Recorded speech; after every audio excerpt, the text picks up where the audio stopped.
Bismillahirrahmanirrahim. Assalamualaikum warahmatullahi wabarakatuh. Alhamdulillah wassalatu wassalamu ala Rasulillah wa ala alihi wa ashabihi wa mawala. Pertamanya sekali lagi saya ucapkan terima kasih kepada semua yang hadir. Jadi insya-Allah pada hari ini kita buat sidang media daripada Gabungan Solidariti Pembebasan Palestin GSPP berkenaan Taufan Al-Aqsa dan perubahan baru perjuangan pembebasan Palestin. 7 Oktober 2023 adalah satu tarikh bersejarah kepada perjuangan pembebasan Palestin menentang penjajahan Zionis Israel dan sekutunya. Sebuah operasi yang disebut sebagai Taufan Al-Aqsa telah dilancarkan oleh pejuang Palestin yang dipimpin oleh Al-Qassam dari Hamas dengan pelancaran 5,000 roket, 5,000 peluru berpandu, pergerakan pelbagai aset ketenteraan dan mobilisasi ribuan pejuang dengan jalan darat dan laut ke atas tanah Palestin yang dirampas selama ini oleh Zionis Israel. Perang ini membuahkan pelbagai kejayaan strategik bagi Al-Qassam serta pejuang Palestin. Antaranya, Al-Qassam berjaya menembusi sejauh 40 km tanah Palestin yang dijajah, menawan pusat risikan Israel dan dokumen-dokumen penting perisikan Zionis, membunuh lebih daripada 1,000 tentera Israel serta menawan lebih 200 orang penjajah dari rejim haram Israel. Melihat kepada situasi ini, strategi Hamas yang menyatukan pelbagai kumpulan-kumpulan pejuang Palestin sedia ada di bawah satu panji dan membuat persiapan lebih 2 tahun oleh pejuang Palestin dalam semua aspek meliputi kajian strategi, taktikal, ketenteraan dan teknologi menjadi faktor kejayaan mengekang kemarahan tentera Zionis yang dikatakan sebelum ini sebagai advanced military powers yang terbaik di dunia kononnya daripada menguasai wilayah Gaza dan seluruh Palestin sehingga ke hari ini. Kesan operasi Taufan Al-Aqsa ini adalah pejuang Palestin berjaya menyekat dan menghentikan rancangan terkini Zionis Israel serta sekutunya untuk menghapuskan secara menyeluruh kewujudan negara Palestin meliputi projek Deal of the Century, Abraham Accord, normalisasi Israel, usaha untuk memasukkan Israel ke dalam Liga Arab, projek IMEC dan yang terbaru ialah pengisytiharan Zionis secara terbuka melalui projek The New Middle East oleh Netanyahu di pentas PBB. Walaupun Hamas mengetahui keputusan ini akan dibayar dengan harga yang mahal, namun ia adalah satu tuntutan bagi menyekat kemarahan ini. Implikasi Taufan Al-Aqsa ini juga telah menjatuhkan air muka Zionis Israel serta sekutunya di seluruh dunia, di mata dunia. Ini adalah satu kejayaan luar jangkaan bagi Hamas dan kekalahan luar jangkaan bagi Zionis Israel. Perang ini telah berlaku di saat politik Israel berpecah belah dan berlaku pertelingkahan dalam kalangan rakyat.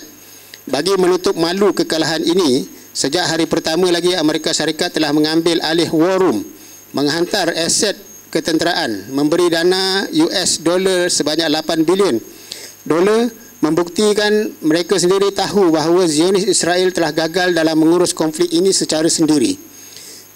Akibatnya, ia melondehkan maruah penjajah dari aspek psikologi, mental serta makna perlindungan security terhadap rakyatnya sendiri. Tindakan agresif serta kesepakatan negara-negara pro-Zionis Israel pasca Taufan Al-Aqsa menunjukkan pada mereka ini adalah fasa pelaksanaan Deal of Century secara keras. Zionis Israel menyusun perancangan strategi yang baru, perhitungan yang baru serta bentuk pertembungan yang baru untuk menebus malu atas kekalahan ini. Kesepakatan Amerika Syarikat dan Barat dalam pertembungan ini bukan sekadar kerana Taufan Al-Aqsa mengancam keselamatan sekutu mereka iaitu Israel, tetapi ia sendiri sedang mengancam status quo order mereka secara sendiri. Namun di sisi kepimpinan negara-negara Islam, ia adalah satu keadaan yang amat mengecewakan, di mana kepimpinan dunia Islam dalam pertembungan ini yang ada hanyalah ucapan-ucapan laungan kecaman serta seruan perdamaian secara politik tanpa sebarang langkah strategik diambil. Hal ini jauh berbeza dengan dunia Barat yang memberi segala bentuk sokongan meliputi aspek ketenteraan, kewangan, moral, perkongsian maklumat dan sebagainya. Patut dipersoalkan kembali di mana letaknya kesetiaan pemimpin dunia Islam. Adakah ia masih disandarkan kepada tanah suci umat Islam atau sudah berkiblat kepada yang lainnya? Situasi ini, keadaan sekarang boleh membawa kepada dua senario yang sepatutnya difahami oleh umat Islam. Senario pertama adalah jika situasi sekarang, iaitu penguasaan Zionis Israel secara berterusan dalam konflik ini, ia akan membawa kepada pejuang pembebasan Palestin dilenyapkan dengan skala serangan luar biasa. Dengan keterlibatan Amerika Syarikat dengan segala aset tenteranya, rakyat Palestin akan dihapuskan semuanya melalui Nakbah kali kedua dengan kaedah penyembelihan di dalam Gaza dan dipindahkan keluar ke Sinai seperti yang pernah berlaku di Sabra, Shatila, Jenin dan sebagainya. Senario kedua adalah senario baru yang boleh diwujudkan jika umat Islam bersama menyertai dan memainkan peranan secara strategik. Trend sedia ada sudah menampakkan keinginan untuk umat Islam mendesak, namun masih minima dan secara reaktif. Usaha perlu dilakukan untuk membentuk senario di mana pejuang Palestin berjaya bertahan, Gaza dan tebing barat dapat dipertahankan, sokongan kuat daripada negara dan umat Islam serta peperangan ini berakhir menyebelahi pejuang Palestin. Namun ini amat bergantung sejauh mana kuatnya intervensi, sokongan dan desakan tersebut oleh umat Islam secara bersama-sama. Jika arus intervensi ini kuat dari sudut impak dan kuantitinya, akan wujud fasa baru dalam perjuangan pembebasan Palestin. Melihat kepada dua kemungkinan senario yang bakal dihadapi umat Islam dalam perjuangan Palestin pada masa hadapan, serta situasi genting yang berlaku di tanah suci umat Islam ini, membawa kepada tertubuhnya Gabungan Solidariti Pembebasan Palestin atau GSPP yang diwujudkan sebagai langkah intervensi bagi memastikan senario yang bakal berlaku adalah menyebelahi perjuangan Palestin serta bumi Al-Aqsa. Inisiatif ini melibatkan 44 pertubuhan bukan kerajaan. Sekarang dah 47, pagi tadi pun ada masuk lagi. Termasuk Ikatan Muslimin Malaysia, ISMA, Aman Palestin Berhad, Pertubuhan Muafakat Sejahtera Malaysia Muafakat, Gabungan Ahlussunnah Malaysia, GASMA, Muasalah Agamawan dan Aktivis Memperkasa Institusi Raja-Raja, Mampir, Pertubuhan Pembela Islam, Pembela, Majlis Tindakan Ekonomi Melayu, MTEM, Pertubuhan Peribumi Perkasa, Samudera, Pertubuhan Ikatan Kekeluargaan Rumpun Nusantara, Harum, Akademi Cyber, Tuah, Persatuan Dunia Seni Silat Melayu Malaysia di SSM, Pertubuhan Kebajikan Amal Sejagat Malaysia, Pertubuhan Amal Tuyu, Impak Global, Akademi Watan, Pertubuhan Kebajikan Al-Isra' Nusantara, Al-Isra', Badan Bertindak Bandar Kindara, Bertindak, Gerakan 153, G153, Pertubuhan Geng Ngaji, Pusat Kecemerlangan Pendidikan Ummah, PACU, Persatuan Belia Islam Nasional, Pembina, Ikatan Guru Muslim Malaysia, iGuru, Gerakan Penggundi Sedar, Kelab Perwira Malaysia, Majlis Ulama ISMA, MUIS, Yayasan Ikhlas, Arus Baru, Persatuan Seni Silat Hang Tuah, Persatuan Seni Bina dan Budaya Perseni, Za'bah Institute of Leadership, ZIL, Ikatan Peguam-Peguam Muslim Malaysia, Peguam Usahawan Muslim Nasional Osman, Persatuan Sukarelawan ISMA, Relawan Muda, Community Technical Muslim Malaysia, Comtech, Kelab Bola Sepak Peka Seksyen 27, Kelab Bola Sepak ISMA Shah Alam, Ikatan Pengamal Perubatan dan Kesihatan Muslim Malaysia, iMedic, Kelab Belia Generasi Intelek, GT Klan, Pertubuhan Ikatan Jurutera Muslim, iJurutera, Kaisar Selempang Merah Malaysia, Kaisar Malaysia, Pertubuhan Komuniti Insan Negeri Johor, PKINJ, Pixma, Grafika dan rakan media TV per TV serta ISMA Web. Dan saya minta maaf kalau ada yang tidak tersenarai di sini, yang sebahagiannya mungkin masuk selepas daripada cetakan ini dibuat.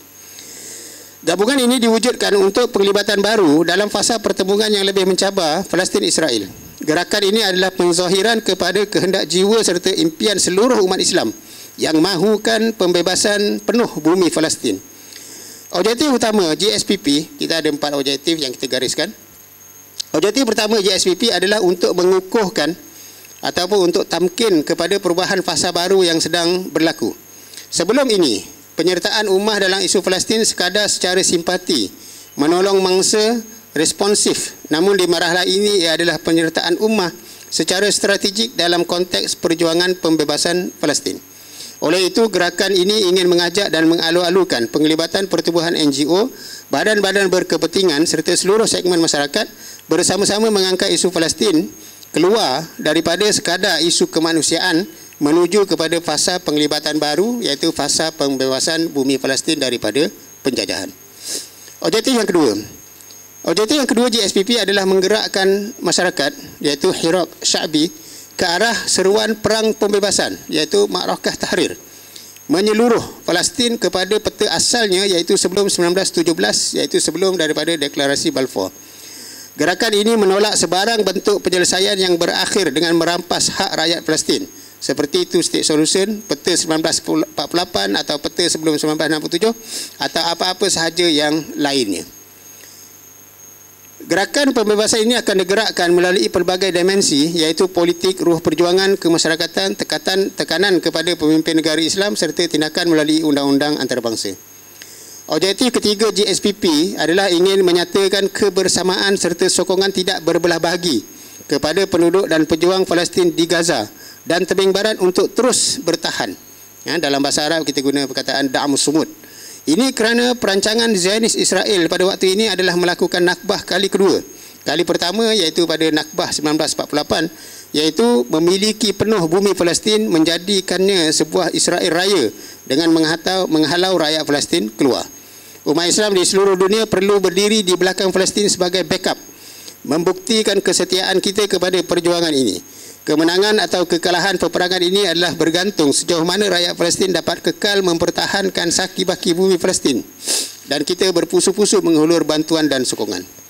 Objektif keempat GSPP bertujuan mengangkat dan memposisikan sebuah entiti rakyat Palestin yang benar-benar memperjuangkan kehendak serta mewakili aspirasi rakyat Palestin, iaitu perjuangan pembebasan Palestin. Jadi kita nak naikkan hero sebenar sebagai pejuang dan juga sebagai penguasa politik dan pemerintah yang akan mewakili aspirasi rakyat Palestin. Seterusnya, memposisikan entiti ini sebagai pemerintah rasmi sedia ada dari kumpulan Fatah dan yang sekutunya yang telah disaksikan dunia sebagai pemimpin yang tidak mampu menjaga maruah dan kedaulatan Palestin. Bahkan yang sudah terbukti juga beberapa kali mengkhianati rakyat Palestin. Kumpulan ini bercakap soal Palestin, namun di sebalik tabir mereka ialah tali barut kepada Zionis Israel.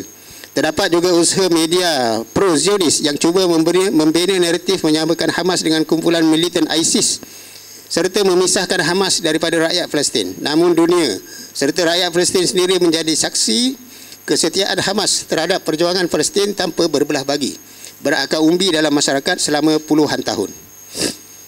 Setelah menyoroti latar belakang realiti yang sedang berlaku sebagai fasa baharu perjuangan pembebasan Palestin dan pengenalan penubuhan GSPP serta objektif utama daripada penubuhan ini, berikut adalah strategi GSPP kepada seluruh rakyat Malaysia. Yang pertama, menggembeling penglibatan rakyat Malaysia terhadap isu ini agar diangkat serta dilihat dalam perspektif projek perjuangan pembebasan Palestin secara menyeluruh dan tidak lagi terbatas kepada isu kemanusiaan sahaja. Yang kedua, membina kefahaman dalam perjuangan ini dalam bentuk mempersiapkan diri, jiwa masyarakat dan dunia untuk sebuah perjuangan pembebasan Palestin yang pastinya mengambil masa yang panjang. Yang ketiga, memberikan segala bentuk dukungan kepada rakyat Palestin untuk terus kekal teguh tidak berganjak mempertahankan bumi mereka termasuk tanah suci Al-Aqsa.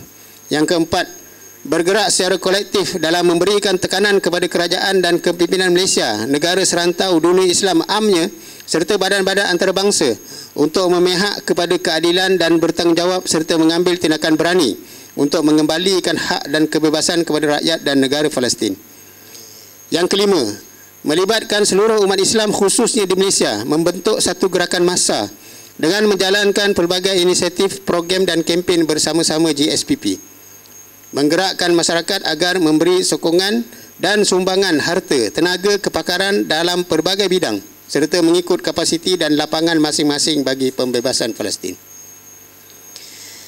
Akhirnya, membebaskan tanah suci Palestin bukanlah tanggungjawab rakyat Palestin semata-mata. Namun hakikatnya ia adalah sebuah tanggungjawab seluruh umat Islam. Kewujudan rakyat Palestin di sana adalah mewakili kita di barisan hadapan. Namun tidak menghilangkan peranan kita untuk berada di belakang mereka yang wajib untuk kita lakukan bersama. Oleh itu, perjuangan pembebasan Palestin hendaklah digenggam erat sebagai sebuah perjuangan umat bersama gabungan solidariti pembebasan Palestin menuju fasa baharu perjuangan pembebasan Palestin secara menyeluruh. Wallahu a'lam.